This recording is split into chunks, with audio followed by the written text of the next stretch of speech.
This is David Volk for Chin Music. Today I go into the way back machine to talk about post-pandemic coworkers. Today's post: there are dull post-pandemic coworkers, and then there are these guys. Characteristics of highly generic office mates.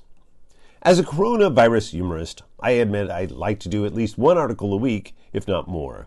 Unfortunately, there are times when I have to wait for inspiration, especially with my alphabet-based series on characteristics of people you might come across in the post-COVID-19 workplace, how to identify them, and avoid being stuck spending the rest of their career stuck in a cubicle next to them. Up until this weekend, the letter G puzzled me. Nothing stood out.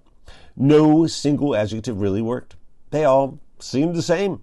They were all uninspiring and a bit blah until I realized that was the answer. They were all rather generic, and today's entry was born.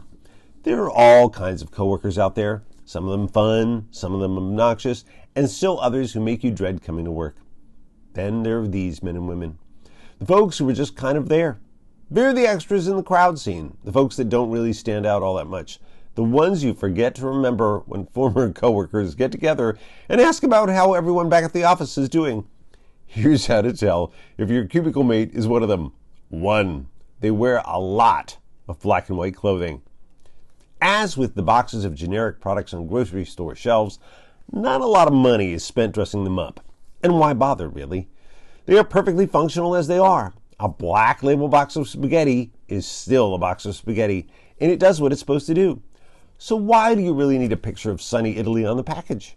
They do what they were hired to do, so why bother with Jerry Garcia ties and Jimmy Choos? 2. When they wear colored clothing, the colors aren't as vivid. It's not a question of choosing the wrong detergent. It's just that even if a particular color was in fashion when they went shopping, they still managed to find the only washed out version of it on the shelf. Some people are just like that. 3. They're made by the same manufacturers who make better known brand names, only with slightly lower quality ingredients. Yep, that's right. Brand name manufacturers also make lesser known generic versions of their products, and apparently so do parents. Imagine the sperm and egg of one of Hollywood's most attractive couples of the moment having a bad day, and you get the picture.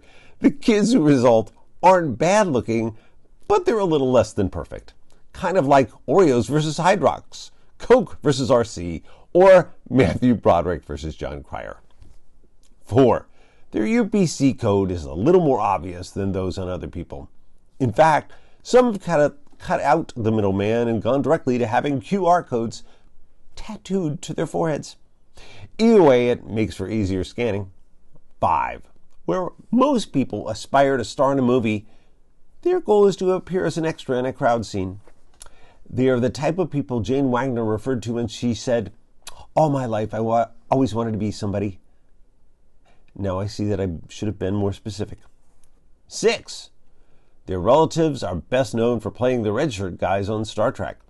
In case you're not a fan, the red shirt guy is the person who gets killed when a party from the Enterprise beams down to the surface of a planet at the start of an episode, even when the planet is supposed to be friendly. Of course, they would have preferred a role as a corpse on Murder, She Wrote, but even in Cabot's Cove, there are only so many murders to go around. 7. They're as good as other workers, but get paid less. You got it. They're getting paid the generic rate. 8. No one notices when they show up to work dressed in a brown paper bag. In fact, their clothes are so nondescript, their coworkers almost expect it. And finally, 9. They just aren't as tasty. I've been David Volk, and this is Chin Music.